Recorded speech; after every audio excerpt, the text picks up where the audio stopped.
So I've never been to one of these nights before, just to be clear, and I agreed to do it just tonight. So I'm going to kind of riff a little bit on this bird. So my name is Dan. I'm a conservation biologist and an ecologist from Ireland, and I used to work in tropical botany, but now I work on this bird, which is the rarest breeding bird in Ireland.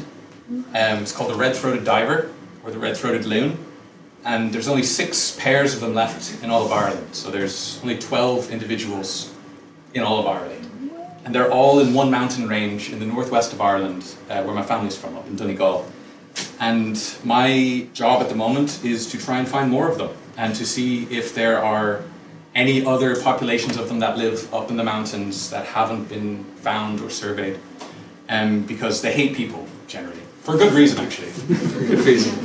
But they hate people and kind of go up into the mountain lakes and breed up there. So they really are very difficult to find.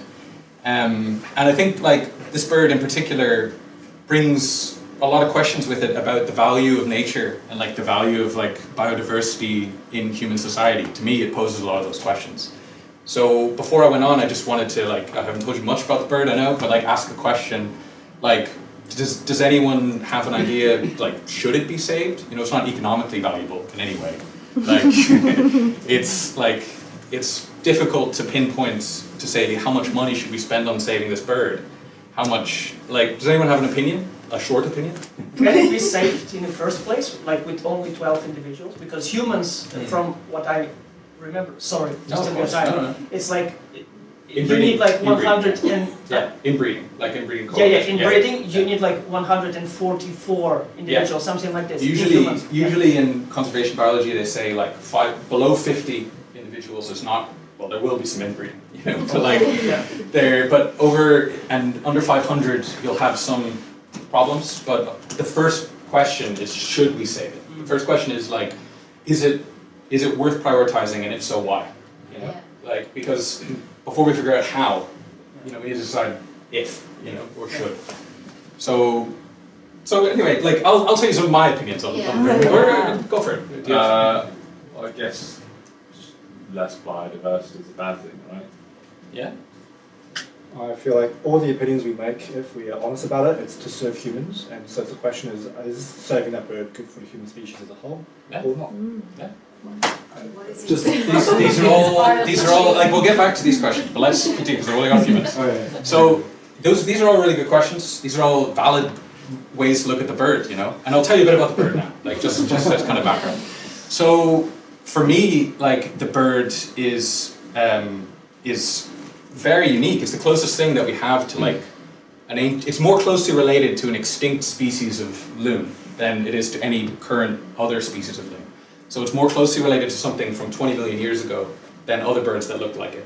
It's ancient, you know, like it evolved before bill serration, where they have jagged bills to catch fish, was a thing.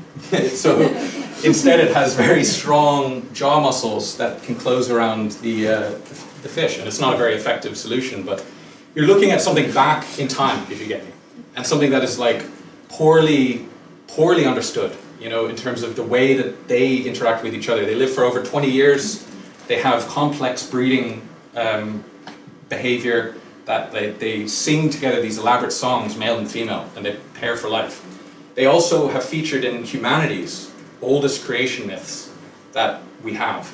So the Earth Diver myth, which is about the creation of the world, comes from a very ancient civilization in Siberia called the Ket, and the same myth was transported across to North America, where it is now one of the creation myths, one of the fundamental creation myths of indigenous peoples in the Americas, where the earth was covered with water, and a bird went down to the bottom of this sort of like primordial water, collected some mud, came back up, and that piece of mud grew to become the entire world.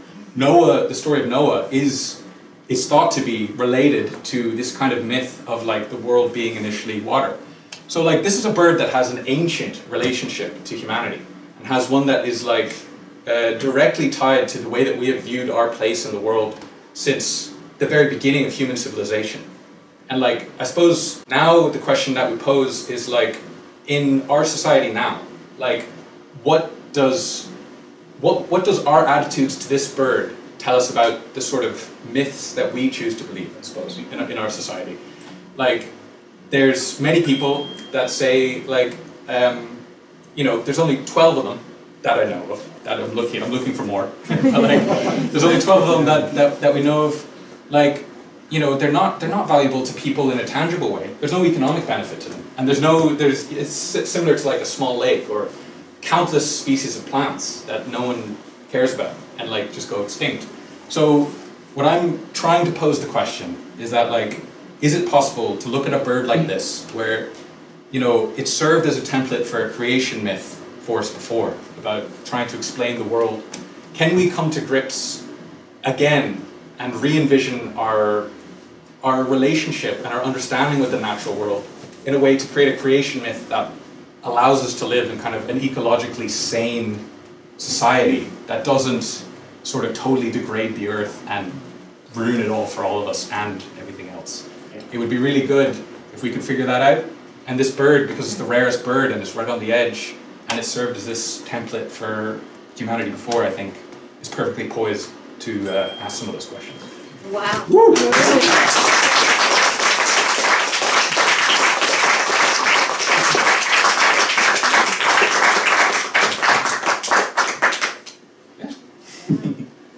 Anybody has Questions? questions? No, I have so what's your opinion about cloning or About cloning? cloning? That's an interesting one. Yeah. I mean, like, I view cloning, like, for instance, like with the woolly mammoth thing that was in kind of the news recently. Like, I think it's a really, it could be a powerful technology in some ways. There's a big part of myself that's kind of cynical about it because, like, the amount of money, for instance, that's gone to that woolly mammoth company is more than the entire budget for the Irish National Parks and Wildlife Service. So the thing is, some solutions to biodiversity collapse are sexy and interesting, or they are like evolving genetic technology that benefits humans, It's not attractive or appealing to people to reduce consumption or to say, like, I don't want, it's our responsibility, maybe we just shouldn't, like, travel, or we shouldn't, like, buy so many things all the time, or we should care about things that are actually not in our lives.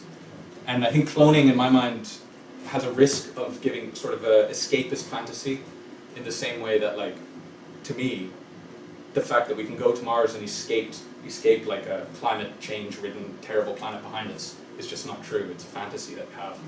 That, like, so yeah, that's what I think. But I'd love to see them come back. If you figure out cloning, does inbreeding still matter?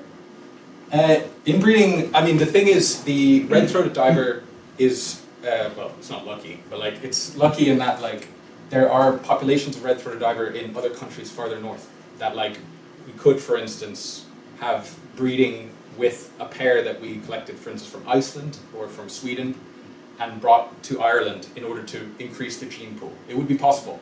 And the real hope, though, is that there's more populations in Ireland that just haven't been found because they live for a really long time and, like, no one ever surveys for them. So, like, How do you know if it's our fault or if it's just evolution?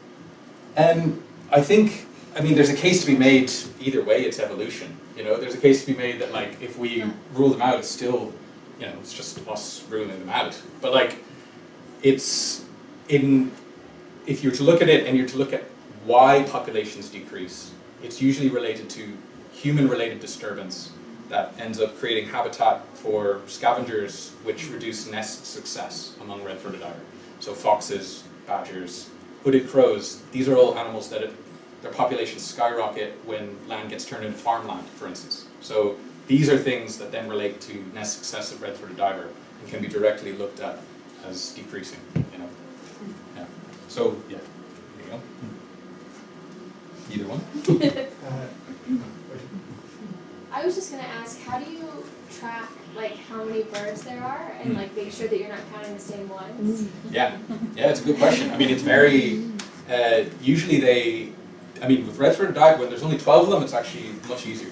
Like, because they always come back. They actually have extremely specific habitat requirements, which is also not helpful for them. So they return to the same lake year after year and breed on the same. So they need a lake that has an island on it of a certain size because they breed on the island in order to try and protect their eggs from scavengers. If you were to do this in a place like Iceland or in Sweden where there's more of them, you would trap them. So you trap them at night, you go out with a big spotlight, and then you tag them with a radio collar or with a tag on their leg. And then you basically, you send them off, and then you catch them again with a big net gun. And then you check the tag on their thing, and you make sure that it's a different one. Yeah, it is. But like at the same time, it's provided like essential information about migration routes. Anyway, there you go. That's me.